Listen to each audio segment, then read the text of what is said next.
हमारा first chapter है crystal structure. तो सबसे पहले हम पढ़ेंगे सॉलिड्स के बारे में। सॉलिड्स होते क्या हैं?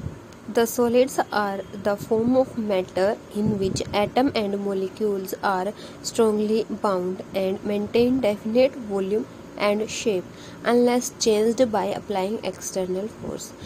इसमें बोल क्या रहा है? सॉलिड क्या होते हैं? सॉलिड मैटर की वो फॉर्म होते हैं जिसमें जो एटम और मॉलिक्यूल्स हैं वो स्ट्रांगली बाउंड होते हैं और मेंटेन करते हैं डेफिनेट वॉल्यूम को और शेप को। कब तक मेंटेन करेंगे? जब तक कि उस पर एक्सटर्नल फोर्स अप्लाई नहीं कर देते हम। उसके बाद हम पढ़ रहे हैं सॉलिड स्टेट फिजिक्स। तो सॉलिड स्टेट फिजिक्स में क्या है? Solid state physics is the study of physical property of atomic molecular matter in the solid state. Solid state physics में हम क्या पढ़ेंगे? किसी भी एटम या मोलिकुलर मैटर की हम फिजिकल प्रॉपर्टी को पढ़ेंगे इन द सॉलिड स्टेट।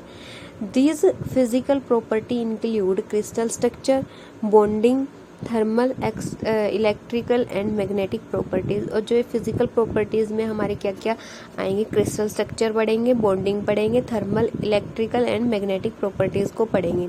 उसके बाद आती है हमारी क्लासिफिकेशन ऑफ सॉलिड्स। क्लासिफिकेशन में ये बताना है कि हमारे सॉलिड्स है वो कितनी कैटेगरी में डिवाइड किए गए हैं। तो सॉलिड्स है वो दो कैटेगरी में डिवाइड किए गए हैं, crystalline solid, non crystalline solids. जो नॉन क्रिस्टलाइन सॉलिड्स हैं उनको हम अमोर्फस सॉलिड्स भी बोलते हैं। क्रिस्टलाइन सॉलिड्स होते क्या हैं?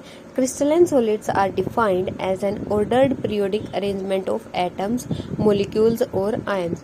जो हमारे क्रिस्टलाइन सॉलिड्स होते हैं उसमें हमारे जो भी एटम, मोलिक्यूल और आयंस होते हैं उनकी जो अरेंजमेंट होती है वो ऑर्डर्ड पीरियोडिक अरेंजमेंट होती है।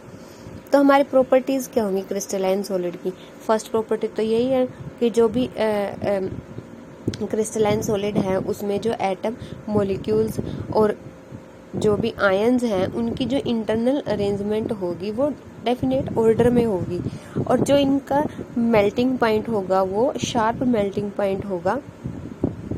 नंबर 3 है below the temperature of crystallisation the crystalline material are in stable state. जब हमारा टेम्परेचर है वो क्रिस्टलाइजेशन से कम है तो हमारे जो क्रिस्टलाइन मटेरियल्स हैं वो स्टेबल स्टेट में होंगे। As the stable state is the state of minimum energy, material acquire a state of minimum energy on crystallisation. जो स्टेबल स्टेट है वो कौन सी स्टेट है? जहाँ पे हमारी एनर्जी क्या होती है? मिनिमम होती है। इसमें हमारे जो मटेरियल है मिनिमम एनर्जी की स्टेट को एक्वायर करते हैं जब हम क्रिस्टलाइजेशन प्रोसेस अप्लाई करते हैं। Number 4 the orderly arrangement of atom, ions और molecules in a crystal is extended over a large volume of the crystal. जो हमारे एटम, मोलिक्यूल्स और आयंस हैं वो ऑर्डरली अरेंजमेंट है तो इसमें हमारे जो क्रिस्टल है वो कैसे एक्सटेंडेड होंगे? Over a large volume of the crystal indicating a long range order by the atom. जितनी भी हमारी अरेंजमेंट ऑर्डरली अरेंजमेंट होगी हमारे जो सॉलिड्स हैं उनका ऑर्डर कैसा होगा? लॉन्ग रेंज ऑर्डर होगा। Crystalline solids are anisotropic. This implies that physical property such as refractive index, conductivity, thermal property such as expansion etc. are different in different direction. जो crystalline solid है वो अनाइसोट्रोपिक होते हैं। अनाइसोट्रोपिक का मतलब क्या है? जो भी फिजिकल प्रॉपर्टी होंगी, फिजिकल प्रॉपर्टी में क्या क्या आता है? रिफ्रैक्टिव इंडेक्स आता है, कंडक्टिविटी आएगी, थर्मल प्रॉपर्टीज आएंगी। थर्मल प्रॉपर्टीज जैसे एक्सपेंशन एटसेट्रा वो क्या सभी क्या होंगी? डिफरेंट होगी, डिफरेंट डायरेक्शन में। क्यों होगी? क्योंकि जो हमारे एटम, मॉलिक्यूल्स और आयंस है वो ऑर्डरली अरेंज है। उसके बाद क्रिस्टलाइन सॉलिड है uniform chemical composition through out. और जो क्रिस्टलाइन सॉलिड है उनकी केमिकल कंपोजिशन है वो यूनिफॉर्म होगी ऑल ओवर। इसके एग्जाम्पल क्या है क्रिस्टलाइन सॉलिड के? Diamond, iron, Ag, Au, salt, sugar, and mica etcetera. उसके बाद है हमारे non crystalline solid. Non crystalline solids क्या होते हैं? सॉलिड्स इन विच कंस्टिट्यूएंट्स कौन कौन? एटम, आयंस और मॉलिक्यूल्स। वो कैसे अरेंज होंगे? इररेगुलर और रैंडम मैनर में।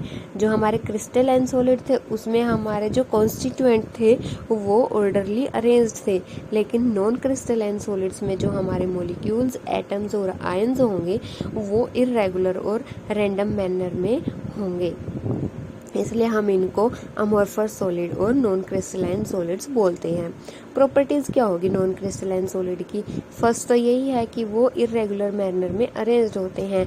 क्रिस्टलाइन सॉलिड्स का हमारा मेल्टिंग पॉइंट शार्प था, लेकिन जो नॉन क्रिस्टलाइन सॉलिड्स होंगे उनका मेल्टिंग पॉइंट शार्प नहीं होगा। क्यों? क्योंकि जो बॉन्ड है एटम्स के बीच में वो इक्वली स्ट्रॉन्ग नहीं है। They are isotropic in nature.